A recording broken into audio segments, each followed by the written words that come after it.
Hey, what's happening? I'm really glad you made it. I'm excited to talk about one of the things that I've done over the years that's been so helpful for me to get more views and subscribers and so on. And that's having the ability to analyze my YouTube channel overall, the entire channel, as well as my individual videos, and then creating a game plan or a workflow based on that information so I can move forward and see better results with the videos I publish.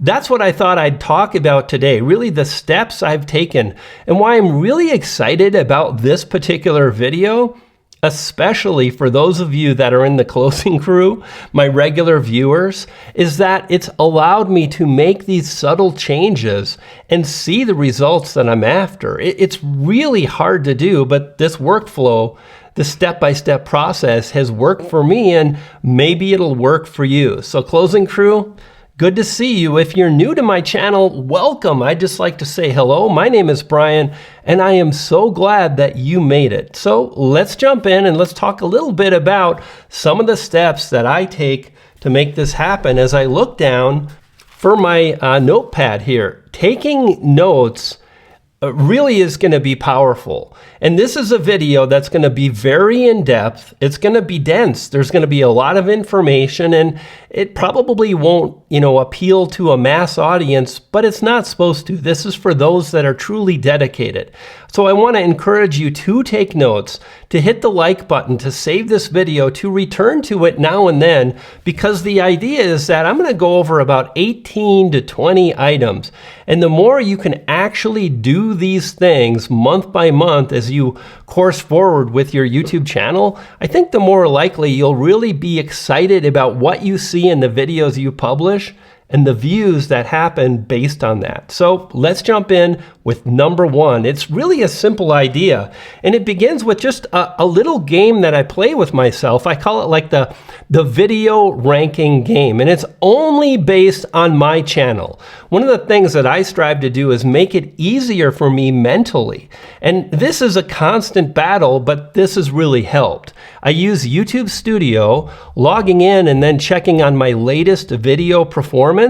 And the only thing I'm trying to do is publish a video that falls 1, 2, or 3 out of my last 10 videos. That's it. If my video ranks in that area, 1, 2, or 3 out of the last 10, then I've got a top ranking video. And I give my videos about 7 days to reach number 1, 2, or 3. Now, my goal with this video will be once again to land in the top 1, 2, or 3. However, this video, like some of my other videos, is a bit different, and then I'm gonna give it a 30-day timeline in order to reach that position, 1, 2, 3 out of 10. Let's talk about step number 2. Again, super easy, and you can access it on your phone or on your iPad, a mobile device, because there's a certain report that's only accessible on a mobile device.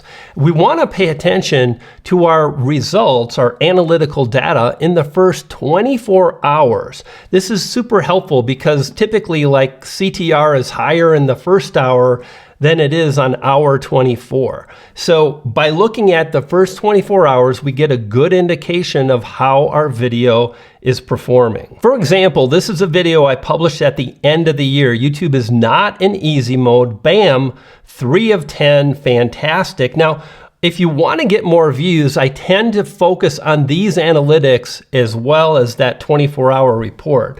Number one is just the views. And what I want to do is I'm going to come in, I'm going to look at the views compared to how other videos have performed recently. That's the gray area here. Next is watch time. That's another metric I always want to pay attention. Pretty self-explanatory. Number 3 is, did the video gain subscribers? And then number 4 is not how much money the video earned, but rather it's based on this. Your 24-hour recap is ready. And then if we go all the way to the right, we have this icon. And if I click on that, I get general information about the performance of the video that's helpful. Again, total views, likes, and comments.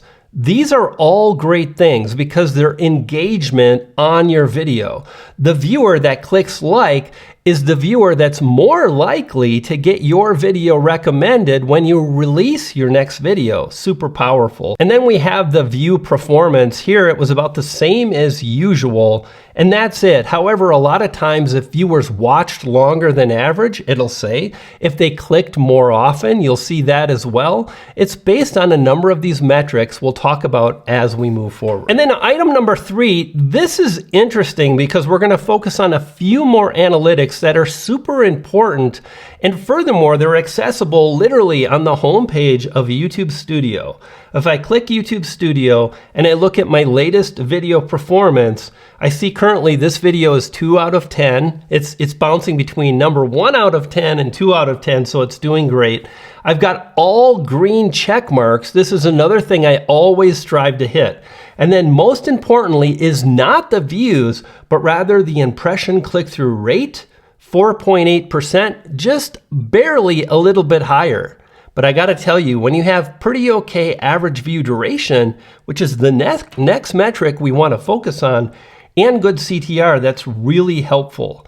So the first thing I try to hit is a CTR, which is how often viewers are clicking on my video, of 8.5%. This is something I rarely do.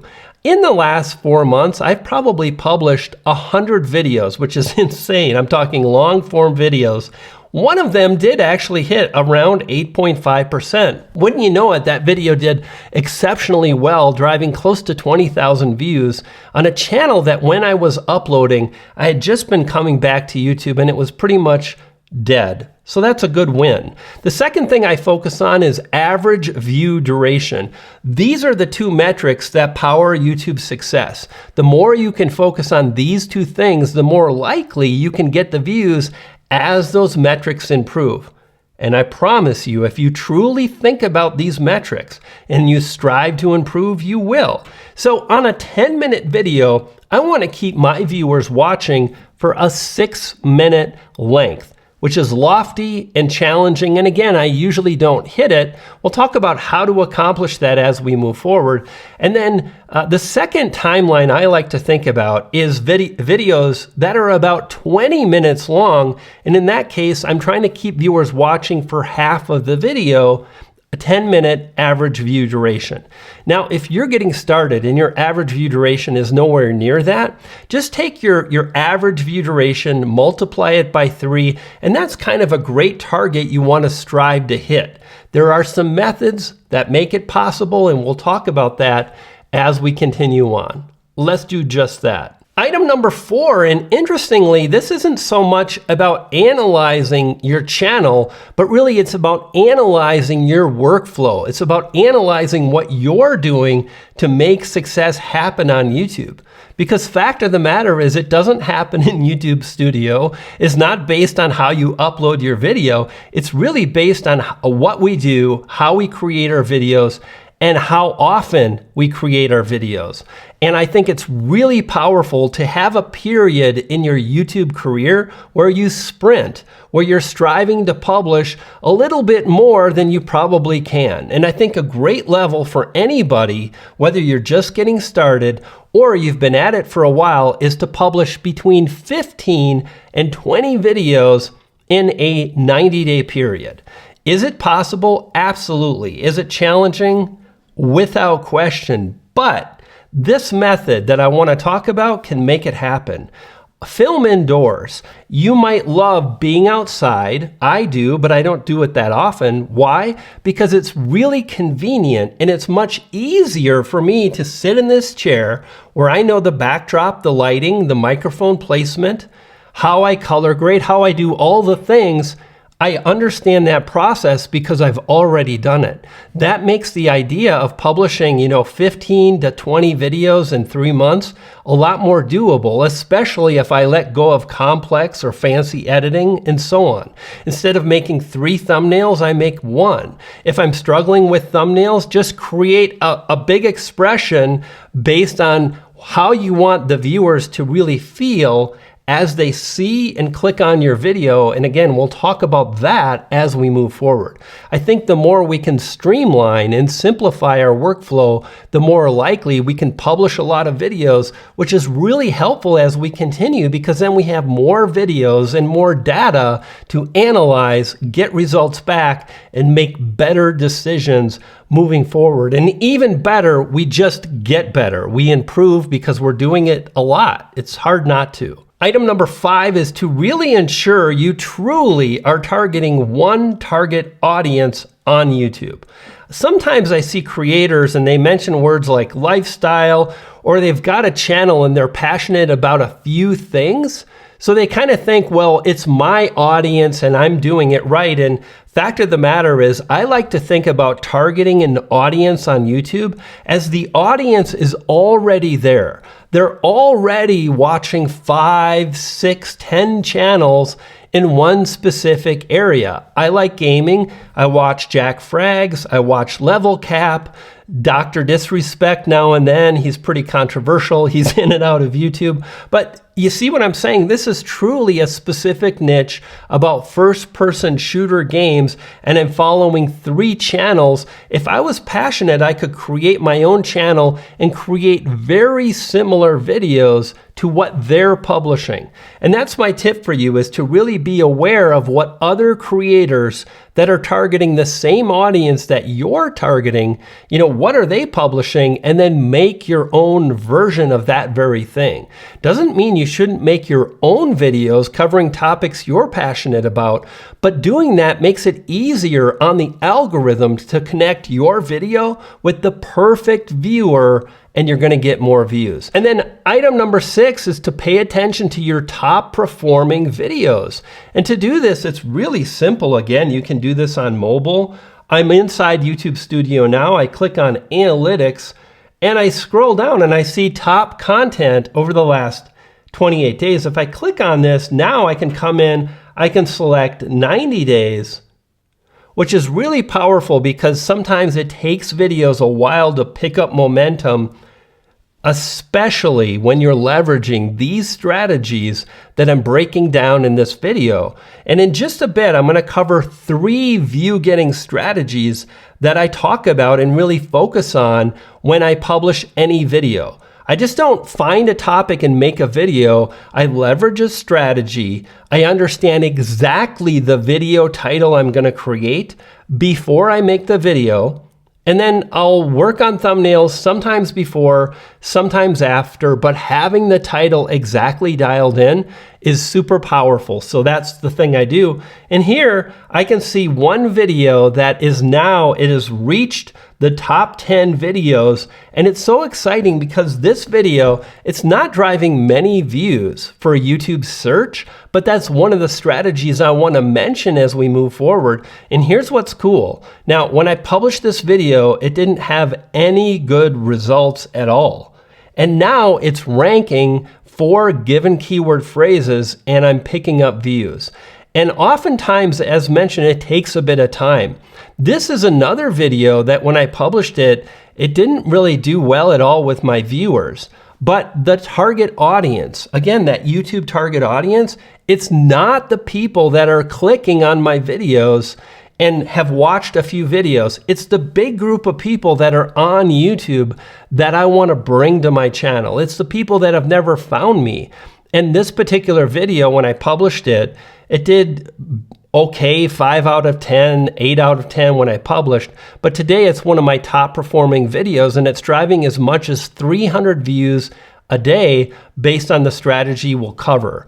Now, one of the things about your top performing videos is you really want to think about and research and understand the particular niche and the audience that you're targeting. For example, I know one of the most popular topics in my niche is how to get more views on YouTube. And back in the day, I ranked #1 for that keyword phrase for over 2 years, driving over 2,000 views a day. And it allowed me to gain 1.9 million views. However, today, when I look at my top videos, There is no video that's ranking for how to get more views. Why? Because it's very, very competitive. And the view getting strategies that we're going to talk about as we move forward, they dramatically reduce the competition. Now, here's what's cool. If you actually take action on this information and you make changes and you create titles and thumbnails based on what we're talking about as we move forward, you will reduce the competition, you will increase the metrics that matter, and you will see views and subscribers. How many is based on a number of factors, but that's what's so exciting for me about this. For example, I started creating another video I'll film in a few days. And I always go back to this desire to rank for this keyword phrase, how to get more views on YouTube. 2,000 views a day, who wouldn't? The fact of the matter is I will not target that keyword phrase. I will not use that video title because I want to just get on base. This is a really, really big deal, and I want you to think about this. If you're struggling to grow your channel, then it's much more powerful to step up to the plate, swing the bat, and get on first or second rather than hitting a grand slam and driving 1 million views on YouTube. This is what we all want, but it usually comes much later into the success of our channel. So first, you're going to have a little bit of success. You're going to see small increments. You're going to keep going. You're going to be excited. And then all of a sudden, one day, you're going to step up to the plate. You're going to get a home run. You're going to be excited and you're going to stick with it. But early, these results that we're after, they come in small increments. Something to think about. So for me, I want to get on base with my next video. I just want to try to get to 50,000 views, 100,000 views before I try to slay 1 million views to my next YouTube video. Okay, so with that, I'm not covering and creating that video. I'll create the same video, but I should say I won't target that particular keyword phrase. Item number 7 is what you can actually do to ensure you get a high click-through ratio. This is super powerful and a really big deal. Remember, we talked about striving to hit 8.5%. By the way, YouTube has never really given us any real data based on how long we should strive to keep viewers watching. But what I can tell you today is this. When I'm able to increase my CTR, I get more views. Furthermore, a few months ago, I got a report and YouTube actually finally gave me a number. They said many very popular videos in the first 24 hours, there's a reason why we pay attention to our video performance in the 24 hours. Well, those videos that did well had a CTR, again, in the first 24 hours of 10%. Wow, that is really lofty, but it's possible, and it just shows you this is what we're trying to do.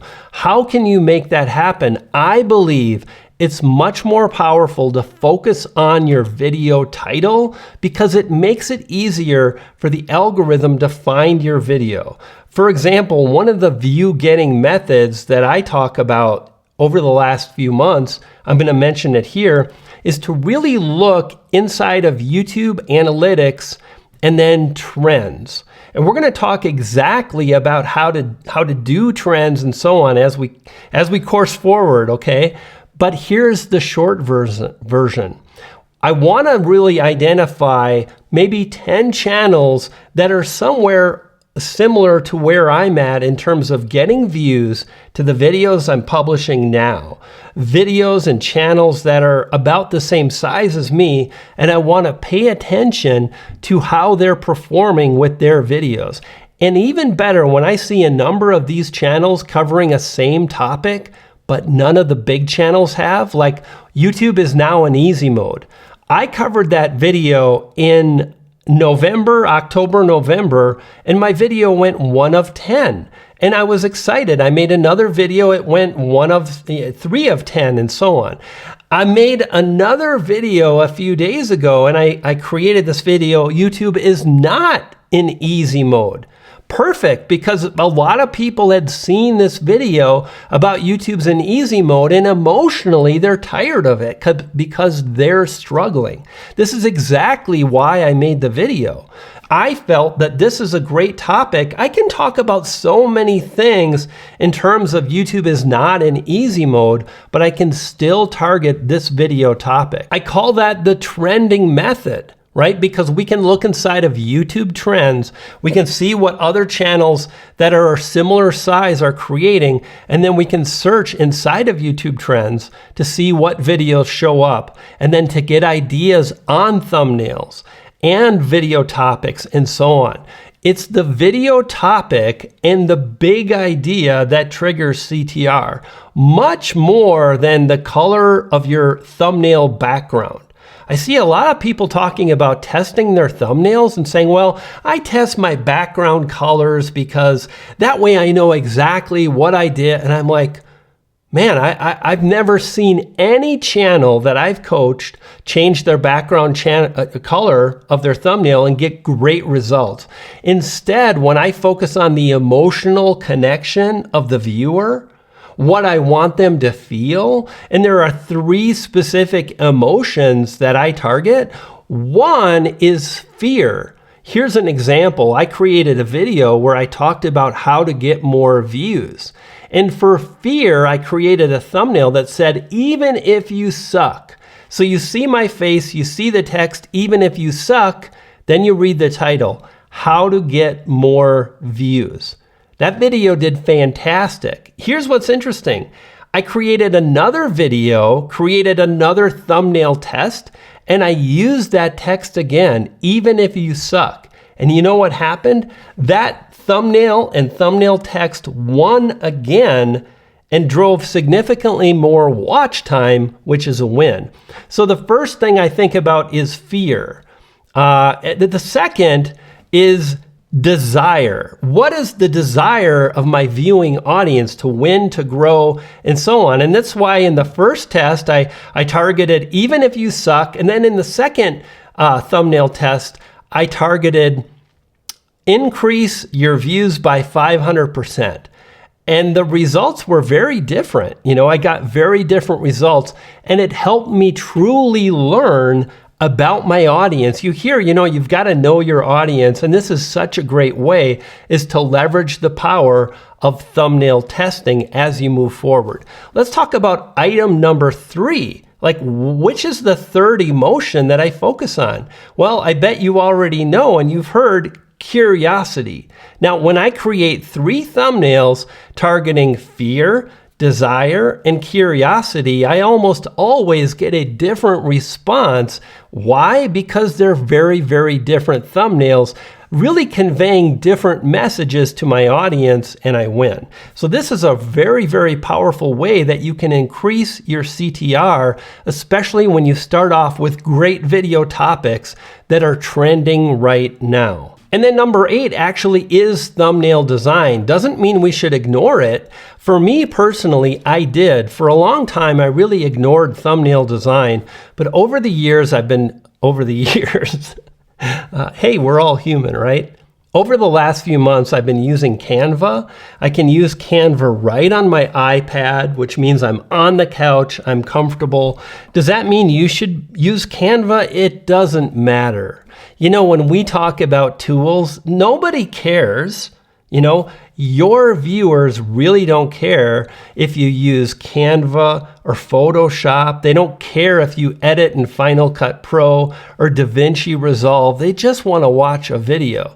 For me, I just want to find my way forward. So I started using Canva, and the more I've used it, the better my thumbnails have gotten, and so on. In fact, I've even started to process my thumbnail, my photos. So I'll sit down, I'll take 35 or 40 photos, really focusing on, guess what? Fear, desire, curiosity, strange faces, sad faces, and so on, even different clothes, different outfits. And then I've got thumbnails I can use for the next few weeks, next couple months, and I'm good to go. Saves me so much time, and it's so very powerful. And then I take those photos and I process them through AI. And interestingly, they take good photos shot on an expensive camera and lens, and they make them even better. So if you're using a phone, you can still do that. I use Topaz Labs Gigapixel Pretty powerful, something to play around with it. Now, Gigapixel is really for upscaling images, but they also have an AI model that kind of creates an upscale in a creative way. And I like that creative aspect because it gives my thumbnails just a little bit more interesting looks and so on. Sometimes they're totally off, but generally speaking, powerful system. And then item number 9 is understanding why individual videos perform better. Let's take a look at this particular video. It did really well. How to introduce yourself on YouTube. And bonus, I mentioned the 3 methods that I use to create video topics, or the 3 view getting strategies is really what I'm trying to say, but this method is called the borrowed method. So sometimes I'm looking for videos from smaller channels that are doing well. That's the trending method because these are trending in real time. This method is called the borrowed method. And again, I'm looking at channels that have my authority level. And I do my best to just be really honest with myself. I saw that Selma Joffrey, great YouTuber, great to see her back. Hey, Selma, great to see you making videos again. She published a video and it was her best performing video. The research is easy. You find the creators that are at your level, you jump to their channel, you sort by most popular, and there it was, how to introduce yourself on YouTube. Now, my brain immediately is trying to think about what is the angle and specifically the algorithm that's going to get me the views. I searched on YouTube and I noticed it was a keyword phrase, and there she was ranking number 1. So I figured most of her views, I wonder if they're coming from YouTube search. Maybe they were because the video was published 3, 4, 5 years ago. Maybe they're coming from browse, hard to say, but I made my version of the video. Here's what's super powerful. Remember when I said have that sprint, make videos? This was a video. In fact, you can see this was my extensive notes for that day. I published about 5 videos in about 4 hours. And this video that did, I think, about 18,000 views was one of them. I really didn't have a script. All I did was I practiced filming. I practiced communicating on camera. I knew what to talk about because I know this niche well, and that's what you want to strive for too. You want to know the niche inside out the best you can. The more you do this, the more you understand there is so much value in the information you know, well then the more likely you can move forward and crush it. So I made that video thinking maybe I'll do well in search, and so many views came in through browse. Here's how the video played out, and these are the metrics that I saw. 1,615 views in the first 24 hours. Now, I'm striving to hit 2,500 views in the first 24 hours, so I missed the mark. Number 2 is the CTR, which was slightly better. Here's what's interesting. My videos that just push, let's say in the first 24 hours, 6% statistically do very well for me on YouTube. Not exceptionally well, but very well. So just a small improvement, say from 5.5% to 6.5%, can make a big difference. And this video had a CTR of 5.9%. And then average view duration was atrocious. It was less than 3 minutes, and yet the video did exceptionally well. Couple things I like to think about here. Number 1 is nothing is more powerful than filming another video because it gives me a chance to communicate, to practice on camera. It gives me a chance to target another keyword phrase, another video topic. It gives me another chance to connect with you and so on. I try to push away all the things that matter less than that. That's number 1. So the video was like 5 or 6 minutes long, which I typically want to go at least 12, 14 minutes because I find that time length helps me to improve my average view duration, which, as I mentioned in this video, sucked. It was 2 minutes and 48 seconds. And yet the video blew up and it did really great, gaining my channel. I think we're at well over 750 subscribers in about a 30-day period. Pretty powerful. one other metric is why this video did well, right? There's one more metric I want to talk about, but let's talk about a second video and the metrics that I look at to understand why the video is performing. Here's the thing, it's not CTR, it's not average view duration, it's not retention, it's not your thumbnail, it's a combination of all these things. The second video is my video on the YouTube algorithm and why it's really not promoting your individual video. First thing when I think about that video is, did it target one of those three emotions? Absolutely. Fear. Like, you don't get to have success. YouTube hates you. YouTube is not recommending your video. And then I broke down and explained why. This is important. I'll go with fear, but I always try to swing it back in a positive manner. I am not a doomer. I'm not a gloomer. I'm not going to focus on the negativity, but sometimes I want to leverage that because it's a powerful emotion that humans have. Now, this particular video, again, the YouTube algorithm and why it won't suggest your video, it drove 2,800 views in the first 24 hours, so I hit that goal. Hallelujah. Fantastic. Number two, the CTR, again, in the first 24 hours was 6.3%. So if you've ever wanted to know, what CTR do I need to hit? This is a great example. Again, just a little bit better. And here's the thing that sealed the deal. The average view duration was fantastic, especially for where my channel is at right now. Like, you might think you deserve more views, but you're not in today. Like, for me personally, I try to stay grounded, and this is where my channel's at right now. The algorithm doesn't hate me. It's my job to improve and so on, and this is how I can make that happen. Now, the average view duration was 6 minutes and 15 seconds, which is 1 minute and 35 seconds longer than average. Super, super powerful, right? And when we think about average view duration and CTR, when we combine those, that creates the overall watch time associated with the video. And again, I want to see my watch time, not the retention, not the average view duration, but the watch time is above average, because that tells me that a number of metrics are connecting together and I'm more likely to win. And then lastly, new subscribers. I didn't mention this when I talked about the last video. Did the video gain my channel new subscribers? Because the fact of the matter is, new subscribers matter. They show a huge sign of confidence with that individual viewer, that the viewer was satisfied and loved your video.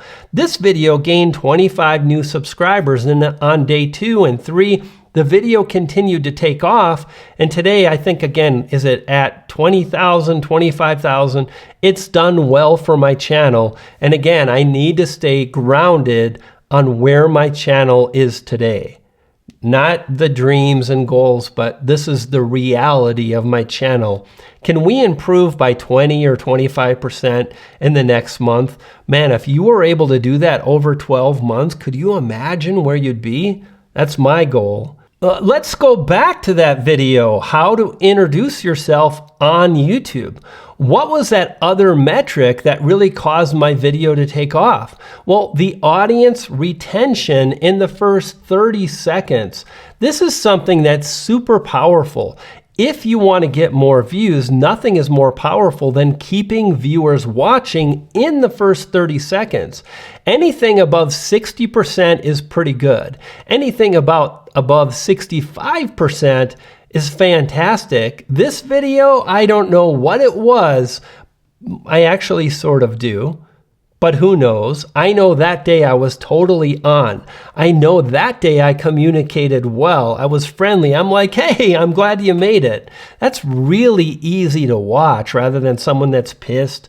Nothing in the background was distracting. There weren't a lot of noises. The audience retention, I should say, was 79% in the first 24-hour period. And I've never seen retention like that on my channel ever, which just shows me that this is a very simple topic. And the more I can focus on simple topics, which this is not that. It's complex, it's detailed, but I do know there are some viewers that are interested. So I try to balance that out. Another tip, right? Sometimes I'm going to go more complex. Sometimes I'm going to go simple. Sometimes I'm going to do multicam editing. Other times I'm going to use one camera. Sometimes I'll film on a phone. By mixing it up, I'm more likely to achieve my goals. And that video with that 79% retention and the other metrics, that was enough for the algorithm, and it pushed it out to a big audience, and it was very exciting to see that video take off. With that, I want to talk about the new metric to focus on. Have you noticed on YouTube Studio on your phone? You know, a few months ago, they changed the major navigation. It was comments. You click on comments, and then you're on the comment page. Well, now it says community. And if you click on community, what do you see? You see two metrics at the top of the app. On the left is total comments over the last 28 days. This is a great indication of the viewers that are returning to your channel, really engaging on your channel. And then I just let the cat out of the bag. Returning viewers. That's in the right hand corner. And for me, that's really the metric. So my goal is not a lot of views. That's part of it, but I'm trying to publish a video that drives a good amount of views, and then I want to have the ability to bring some of those viewers back. And I've been able to do that by staying on track, by targeting a real niche where other players are in the niche, by focusing on improving my channel and the metrics, by staying consistent, by doing all the things I'm talking about. So my channel over the last 3 months, I kind of started tracking this metric, and I was driving about 4,000 returning viewers over the last 28 days. I've been as high as over 9,000 returning viewers, which was amazing, and I'll continue to push that, and I bet you I can cross 10,000 subscribers, and that's my goal. It's not competing with Think Media or Nick Nimmin. It's really focused on my journey and my goal and my growth and my views. And I just want to send you peace and power. And I hope you can embrace that, because it just makes the process so much easier to grow a channel. And then number 11 is my traffic sources. I'm going to go into YouTube Studio and I'm going to pay attention to my traffic sources, really striving to pick up search as well as browse. These are the two primary traffic sources I focus on. And by focusing and targeting YouTube search about 25 to 40% of the time, and then using the trending method and targeting my videos 25 to 40% of the time, super, super powerful. And then lastly was the borrowed method, right? Where I look at someone like Selma Joffrey, who's about the same size as me, and she's had this really powerful video that did well for her channel, so I make my version. And the result was pretty darn good. I'm happy that I made that video. And I'm trying to pull up YouTube search for a really specific reason. Now, typically what I hear again and again and again is YouTube recommendations are 70% of the views, and that's true. But that doesn't mean we should discount 30%, especially when we're talking about billions and billions of views on a monthly basis. And more importantly, is those views are very consistent over time, meaning it's really hard to rank and kick someone out of the top 3 positions in YouTube search. But once you get that, once you're ranking in the top 3, it's hard for someone else to come along and kick you out of the top 3 positions. So once I get my channel established, like this video on, is YouTube promotion worth it? Man, I was so happy when my video started getting 100 views a day.